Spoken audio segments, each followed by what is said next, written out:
जिन कर्मचारियों की मृत्यु पर परिजनों को एक बड़ी राहत इसमें मिलेगी। मृतक कर्मचारियों के परिवार को 2 साल की आवास सुविधा वो सुनिश्चित की गई है। अब सभी नियमित महिला कर्मचारियों को वर्ष में पहले 20 अवकाश मिलते थे, अब उनको 25 आकस्मिक अवकाश मिलेंगे। कर्मचारी की मृत्यु के उपरांत परिवार को भी पेंशन मिलेगी।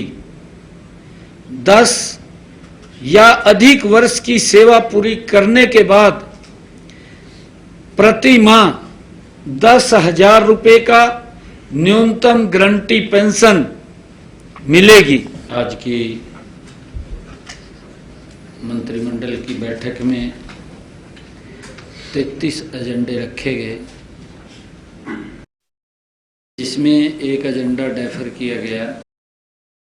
32 एजेंडों को स्वीकृति दी गई। सबसे पहले जो आज की मंत्रिमंडल की बैठक में भ्रष्टाचार निरोधक ब्यूरो, जो एंटी करप्शन ब्यूरो का नाम बदलकर राज्य सतर्कता एवं भ्रष्टाचार निरोधक ब्यूरो हरियाणा किया गया है, उसको मंजूरी दी गई है।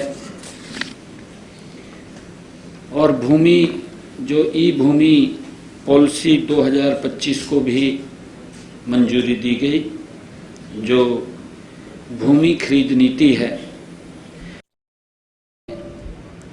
विकास परियोजनाओं के लिए सरकारी विभागों, बोर्ड, निगमों तथा सरकारी कंपनियों को स्वेच्छा से दी जाने वाली भूमि खरीद नीति 2025 को मंत्रिमंडल ने मंजूरी दी है।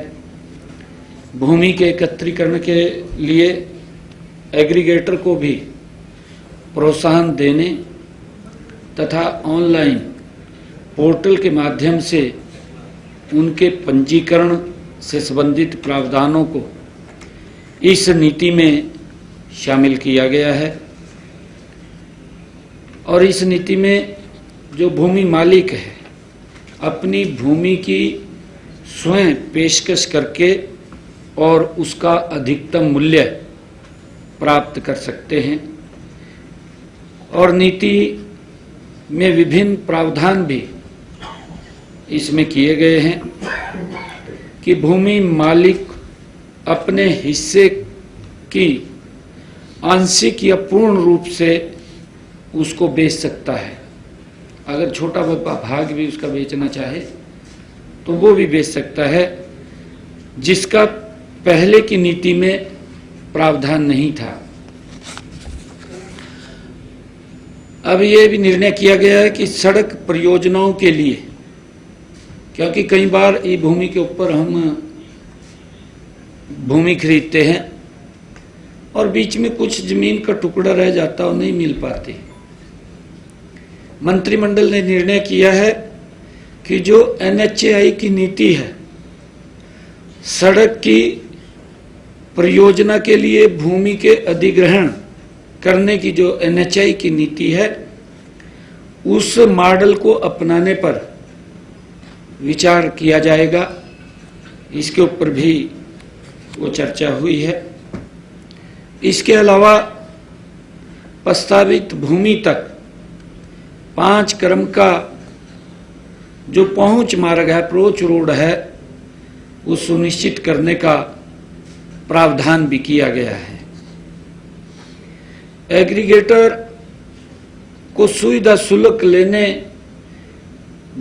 लेन देन की लागत 1% तथा 2 किस्तों में वो दिया जाएगा। ये निर्णय इसमें किया गया है। एग्रीगेटर 70% या उससे अधिक जमीन इकट्ठा करके 1,000 रुपये से 3,000 रुपये प्रति एकड़ की प्रोत्साहन राशि उसको दी जाएगी।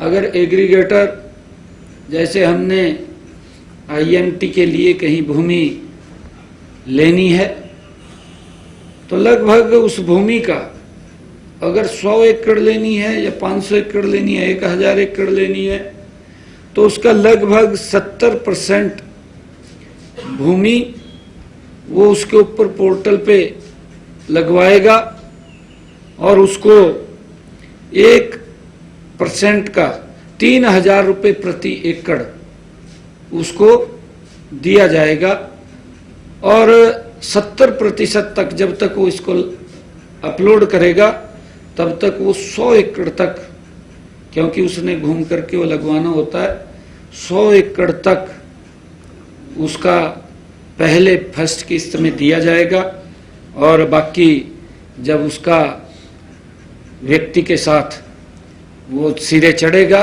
तो पूरा उसका पैसा उसको दिया जाएगा। मंत्रिमंडल में यह भी निर्णय किया गया कि भारत सरकार के विभाग एवं निकाय भी अपनी विकास परियोजनाओं के लिए इस नीति के तहत भूमि खरीद की प्रक्रिया को अपना सकते हैं। ई भूमि की इस पॉलिसी के तहत वो अपना सकते हैं, ये भी निर्णय किया गया है। मंत्रिमंडल में ये भी निर्णय किया गया है कि जो बैठक में हरियाणा सिविल सेवा नियम 2016 में संशोधन को मंजूरी दी गई है, जिन कर्मचारियों की मृत्यु पर परिजनों को एक बड़ी राहत इसमें मिलेगी।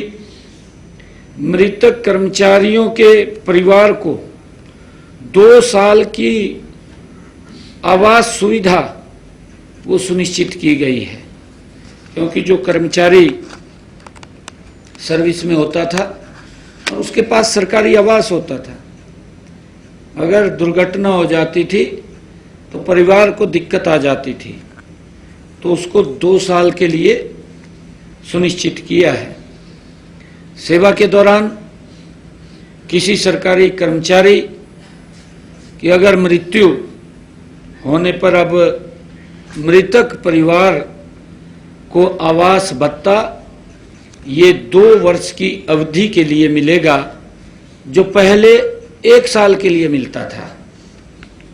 इसके अलावा परिवार लाइसेंस शुल्क का भुगतान करके 2 वर्ष की अवधि के लिए सरकारी आवास को रख सकता है। ये इसमें उसको प्रावधान किया गया है, जो ये पहले 1 साल के लिए रख सकता था।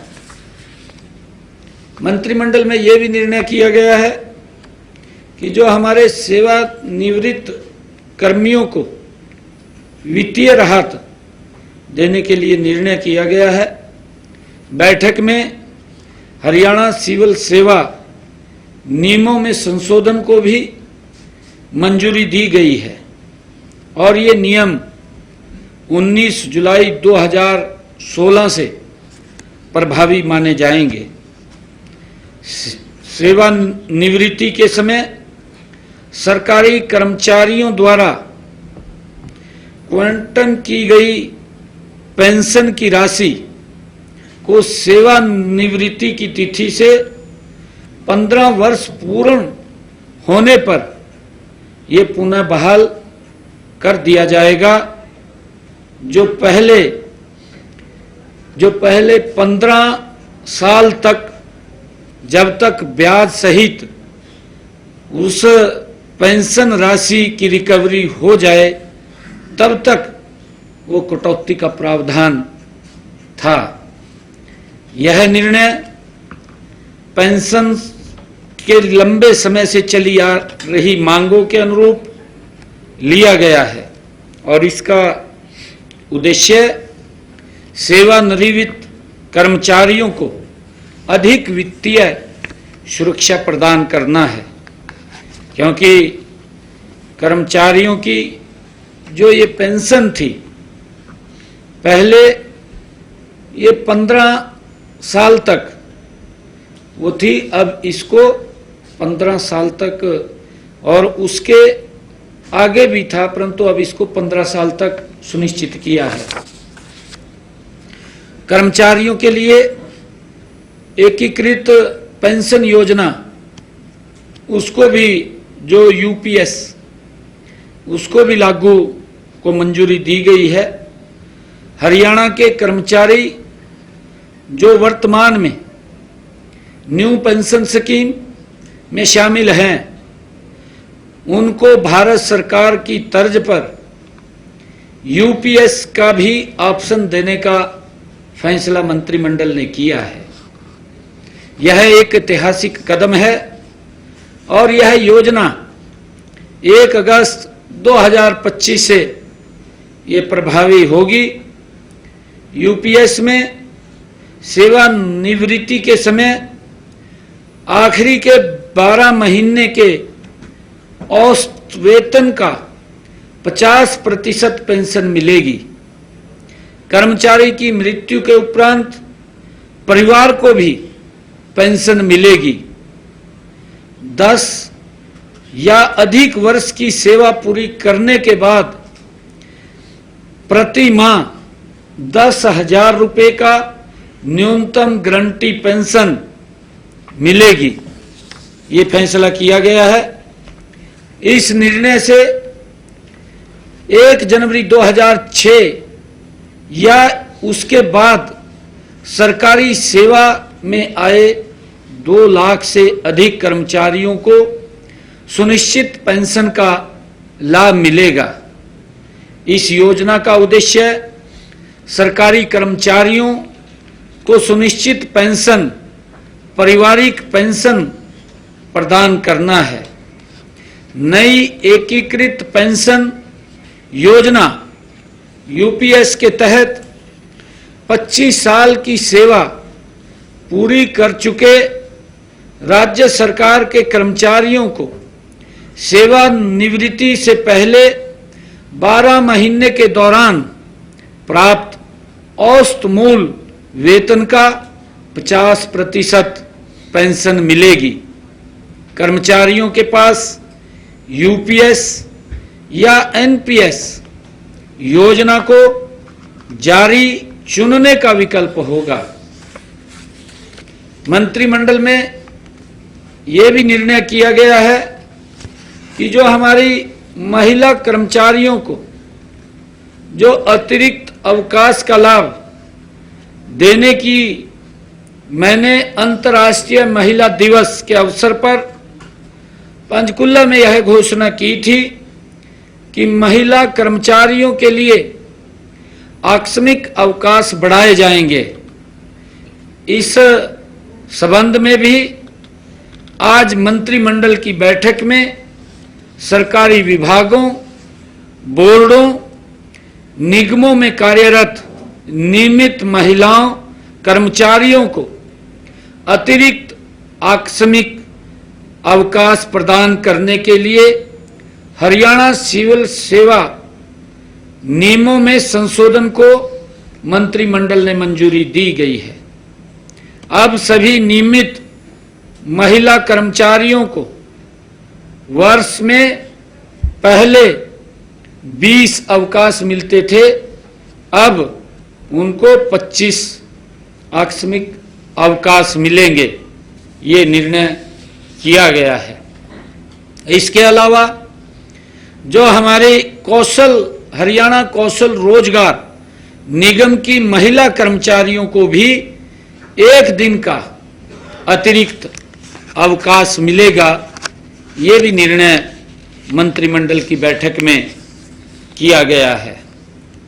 मंत्रिमंडल की बैठक में सरकारी सहायता प्राप्त महाविद्यालयों के कर्मचारियों के विकलांग बच्चों को पारिवारिक पेंशन का लाभ मिले, उसको भी मंजूरी दी गई है।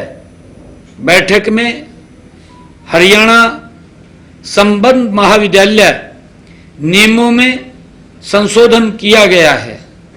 अब सरकारी सहायता प्राप्त महाविद्यालयों के कर्मचारियों के जो मानसिक या शारीरिक रूप से विकलांग बच्चों को पारिवारिक पेंशन का लाभ मिलेगा, इसको भी आज मंत्रिमंडल ने मंजूरी दी है। मंत्रिमंडल ने आज ये भी निर्णय किया है कि हरियाणा रेशनलाइजेशन कमीशन की सिफारिशों को सैद्धांतिक मंजूरी वो दी गई है। सरकार ने विभागों की कार्यप्रणाली में सुधार और सेवा वितरण में पारदर्शिता बढ़ाने के लिए 28 मार्च 2023 को रेशनलाइजेशन कमीशन का गठन किया गया था। रेशनलाइजेशन कमीशन ने 16 विभागों की रिक्वायरिंग के लिए रिपोर्ट वो पिछले दिनों सरकार को सौंपी थी। आज इस बैठक में शहरी स्थानीय निकाय विभाग, खनन एवं भू विज्ञान विभाग तथा बागवानी विभागों की रिपोर्ट को सैद्धांतिक मंजूरी दी गई है। रिपोर्ट में मुख्य रूप से पदों को हटाना, पदों के नाम बदलना, नए पद सृजित करना ये शामिल है। वर्तमान में शहरी स्थानीय निकाय विभाग में 31,533 पद स्वीकृत हैं। अब नए पद सृजित होने के बाद ये रेशनलाइजेशन के बाद अब पदों की संख्या 36,381 होगी। इसी प्रकार विभाग की अनुशंसा पर सफाई कर्मचारियों के सभी पदों में कोई कटौती नहीं की गई है और इसी प्रकार रेशनलाइजेशन कमीशन ने खान एवं भू विज्ञान विभाग में भी 216 नए पद सृजित करने की सिफारिश की है, जिसको मंत्रिमंडल ने मंजूरी दी है। रिपोर्ट में आईटी आधारित निगरानी और संचालन को बढ़ावा देने की बात कही गई है, जिससे खनन कार्यों में पारदर्शिता और नियंत्रण बेहतर होगा। यह पुनर्गठन खनन उद्योग की वर्तमान चुनौतियों और भविष्य की जरूरतों को ध्यान में रखते हुए ये किया गया है, ताकि राज्य राजस्व और संसाधनों का बेहतर उपयोग कर सके। इसके अलावा बागवानी विभाग में भी लगभग 1100 नए पद सृजित करने की सिफारिश की गई है।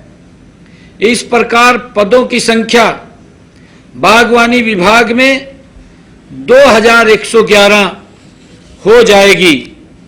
रिपोर्ट में आईटी आधारित निगरानी और संचालन को बढ़ावा देने की बात कही गई है, जिसमें खनन कार्यों में भी पारदर्शिता और बेहतर नियंत्रण होगा।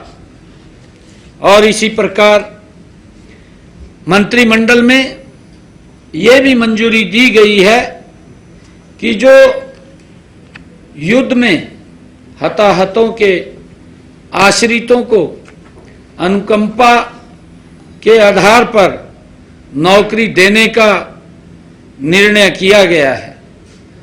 आज की मंत्रिमंडल की बैठक ने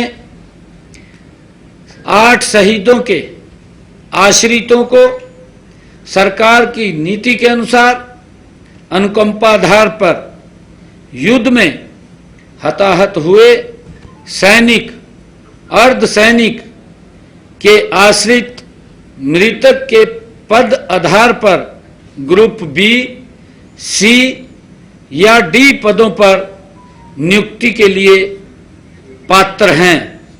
इनमें श्री हरपाल सिंह, सिपाही जिले सिंह, ये इनके हरपाल सिंह सन ऑफ श्री सिपाही जिले सिंह, और दूसरे हैं श्री संदीप गौतम के भाई कांस्टेबल सुजीत कुमार, ये बीएसएफ के हैं। हरपाल सिंह आर्मी सेना के हैं, और कुमारी ममता ये बेटी है कांस्टेबल रोहतास कुमार, बीएसएफ से है। और कुमारी रीतू ये बेटी है कांस्टेबल दिलबाग सिंह, बीएसएफ। और सोनू यादव लाश नायक जो रामजस यादव हैं सीआरपीएफ से। श्री तरुण सन ऑफ सिपाही भूपेंद्र सिंह ये सेना से हैं। श्री नागेंद्र सन ऑफ हवलदार राम कुमार ये सेना से हैं, आर्मी से हैं। और शहीद देवेंद्र भाटी के भाई श्री भगत सिंह, इनको अनुकंपा के आधार पर ये नौकरी देने का निर्णय मंत्रिमंडल ने किया है। और मंत्रिमंडल ने ये भी फैसला किया है कि कन्या महाविद्यालय खरखौदा का उसको टेक ओवर किया गया है, उसका अधिग्रहण किया गया है। और प्रबंधन की लगातार मांग तथा लगातार शिक्षा विभाग की 5 सदस्यीय विभागीय समिति की अनुशंसा पर यह निर्णय किया गया और मंत्रिमंडल में इसको आज मंजूरी दी गई है। मंत्रिमंडल में डिपार्टमेंट ऑफ फ्यूचर बैठक में डिपार्टमेंट ऑफ फ्यूचर की स्थापना को भी मंजूरी दी गई है। इस विभाग की स्थापना का उद्देश्य हरियाणा को भविष्य समर्थ बनाना है, जिसका जिक्र मैंने अपने बजट भाषण में भी किया था। यह विभाग हरियाणा की विजन 2047 नीति के अनुरूप $1 ट्रिलियन की अर्थव्यवस्था और समावेशी विकास के लक्ष्य को साकार करने के लिए दीर्घकालिक रणनीति पहलों और समेकित नीति निर्माण के लिए नोडल एजेंसी के रूप में कार्य करेगा। यह विभाग एआई, रोबोटिक्स और डिजिटल स्किल पर फोकस करेगा। स्टार्टअप्स, नवाचार और स्मार्ट शहरों के लिए भी खास रणनीति बनाने पर विभाग ये काम करेगा। मंत्रिमंडल की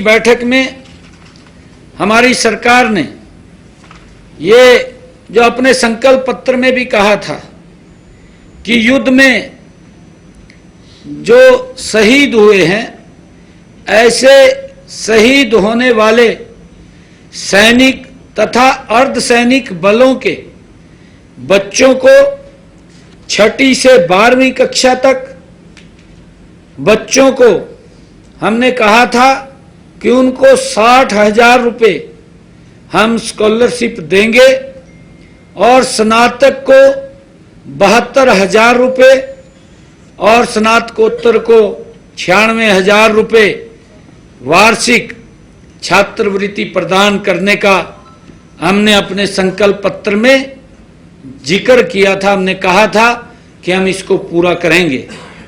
मुझे खुशी है क्योंकि इस संकल्प पत्र को जो हमने वायदा किया था, एक वायदा और इसके अंदर आज जुड़ गया है। आज इसको हमने पूरा कर दिया है।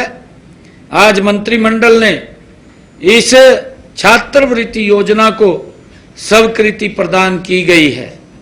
पहले ये छात्रवृत्ति जो हमारे सेना के शहीद सैनिक थे उनके बच्चों को ये मिलती थी, और उनके बच्चों को अगर हम 2006-07 में ये पूर्व सैनिकों के बच्चों को जो तकनीकी व व्यावसायिक उच्च शिक्षा के लिए प्रधानमंत्री छात्रवृत्ति योजना ये आरंभ की गई थी, जिसमें लड़कों को 2,000 रुपये तथा लड़कियों को 2,250 रुपये प्रति माह छात्रवृत्ति ये 2006-07 के अंदर मिलती थी जब ये लागू की गई, जिसे 2019-20 में बढ़ा करके 2,500 रुपये और 3,000 रुपये ये प्रति महीना इसको कर दिया गया था।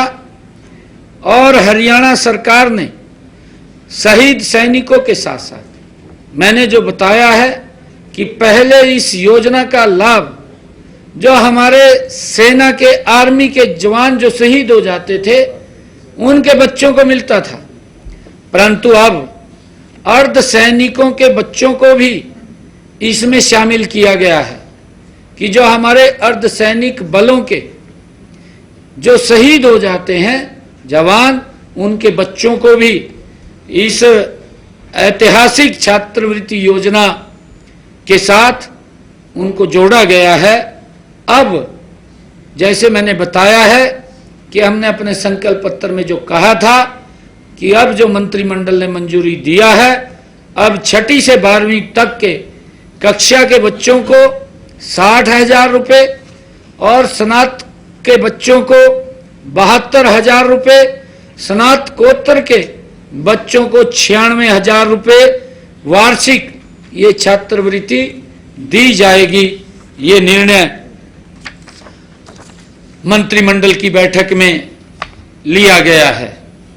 मंत्रिमंडल की बैठक में ये भी निर्णय लिया गया है कि खनन एवं भू विज्ञान विभाग के नियम 2012 में संशोधन को भी मंजूरी दी गई है, क्योंकि जब हम देखते हैं कि संशोधन के तहत किसानों को दिए जाने वाले मुआवजा और रेट की प्रक्रिया को सरल किया गया है। अब मंत्रिमंडल में इस बात की भी चर्चा की गई कि स्टोन और सैंड की रॉयल्टी को बढ़ाया जाए। जब हम अपने पड़ोसी राज्यों को देखते हैं, चाहे पंजाब है, हिमाचल है, उत्तर प्रदेश है, उत्तराखंड है, उस एवज में यहाँ पर रॉयल्टी स्टोन की पहले 45 रुपये थी, अब उसको बढ़ा करके 100 रुपये करने का निर्णय किया गया है।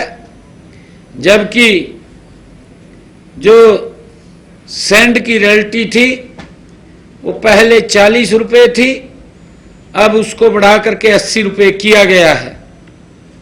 इसके अतिरिक्त मंत्रिमंडल ने यह भी निर्णय किया है कि अन्य राज्यों से जो माल हमारे हरियाणा के अंदर आता है, जो अंतर्राज्य खनिज के परिवहन के लिए 100 रुपये प्रति टन शुल्क उनसे लेने की मंजूरी दी गई है कि अगर दूसरे राज्य, चाहे राजस्थान हो, पंजाब हो, चाहे हिमाचल हो या उत्तर प्रदेश हो, वहां से जो ये खनिज का सामान सैंड है, बजरी है, स्टोन है, अगर वो दूसरे राज्यों से हरियाणा के अंदर आता है तो उनसे 100 रुपये प्रति टन शुल्क लिया जाएगा,